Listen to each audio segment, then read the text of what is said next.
আচ্ছা বলুন তো, মা গঙ্গাকে এই মর্তে কে নিয়ে এসেছিলেন? ভগীরথ। আমরা তা সবাই জানি। কিন্তু বর্তমান সময়ে দাঁড়িয়েও একজন ভগীরথ আমাদের সোশ্যাল মিডিয়ায় খুব জনপ্রিয় হয়ে উঠেছেন, যিনি আসলে লেডি ভগীরথ নামে পরিচিত। আসলে ইনি কর্ণাটকের 58 বছর বয়সী গৌরী চন্দ্রশেখর নায়ক। ইনি মহিলা, তাই তাকে বলা হয় লেডি ভগীরথ। কিন্তু তিনি লেডি ভগীরথ হয়ে উঠলেন কি করে সবার কাছে? সেই জীবন্ত কাহিনীটা কিন্তু এতটা সহজও ছিল না, এতটা সুখকরও ছিল না। আসলে তিনি তার স্বামীকে হারিয়েছেন বহুদিন আগে। 2 সন্তানকে মানুষ করার জন্য দিনমজুরের কাজ করত। সবার কাছে অপমানিত হতো। অসহায় মহিলা, বিধবা মা কতটাই সমাজের কাছে অসহায়তা ফিল করতে পারে, সেটা আমরা অন্তত বর্তমান সমাজ দেখলে বুঝতে পারি।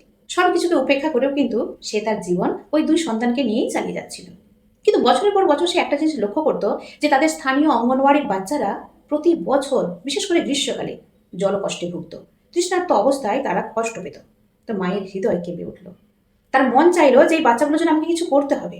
সে পড়াশোনা করেছে মাত্র 2য় শ্রেণী পর্যন্ত, কিন্তু সে জলের গুরুত্বটা বুঝতো। জল ছাড়া কিছুই যে চলে না। তাহলে এই বাচ্চাগুলো কষ্ট পাবে, এই মা দেখবে কি করে?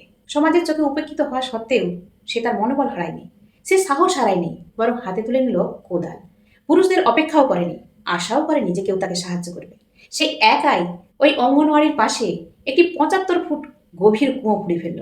ভাবতে পারছেন? 75 ফুট গভীর কুয়ো সে একাই খুঁড়ে ফেলল। আর তা থেকে জল নিয়ে সেই অঙ্গনওয়াড়ির রান্না বান্না থেকে শুরু করে বাচ্চারা পর্যন্ত জল খেতে লাগলো। এখনো কিন্তু সেই কুয়োর জলই বাচ্চারা পান করে, এবং সেই জল থেকেই অঙ্গনওয়াড়ির রান্না বান্নার সমস্ত কাজ চলে। তো এটাই তার কিন্তু প্রথম কুয়ো খোঁড়ার কাজ ছিল না। সে তার বাগানের আম গাছ আর কলা গাছে জল দেবার জন্য কিন্তু বাড়ির পাশে একটি 75 ফুট ওই গভীর কুয়ো খুঁড়ে ফেলেছিল, একা।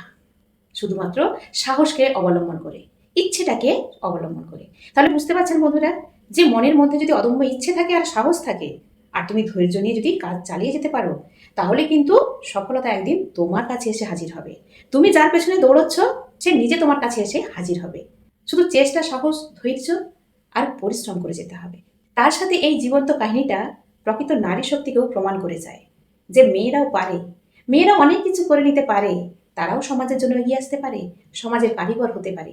তারাও নীরবে সমাজ গড়ার কাজে লাগে।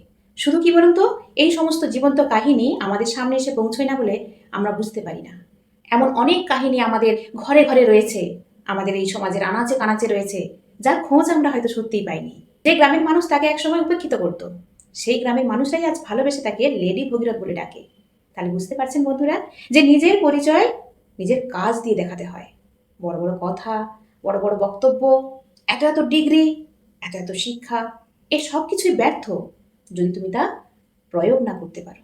তাই এই সমস্ত জীবন্ত কাহিনী থেকে শিক্ষা নেবার চেষ্টা করো, আর নিজেকে তৈরি করো। এগিয়ে চলো, সাকসেস অবশ্যই আসবে।